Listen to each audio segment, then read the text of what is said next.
With the rise of fentanyl and heroin, now we have naloxone and Narcan widely accessible in order to combat a drug overdose. These are more accessible nowadays. Police officers carry them, the paramedics carry it, pharmacies are giving them out for free. You could even purchase them at Walmart, Target, pharmacies, and also there's vending machines that hand them out for free. This Narcan is for an overdose on opioids. What happens is those opioids or fentanyl and heroin, they're respiratory depressants. So they slow your breathing down enough to where the person could possibly die. So this is a one-time use inside the package. The Narcan is a nasal spray. It carries 4 milligrams of Narcan.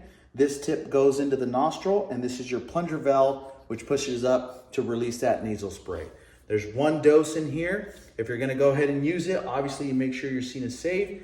If you suspect he overdosed on fentanyl or heroin or some other pills, such as Norcos, Oxys, because of the paraphernalia or maybe drug history, you could go ahead and administer this if you have it available. You tilt the head back, pinch one side of the nose, shove this into the nostril, and with the plunger, you're gonna expel that 1 dose. If you have a second dose available after 3 to 5 minutes, if his condition starts to improve, or maybe he's not quite there yet, you could give a second dose on the opposite nostril.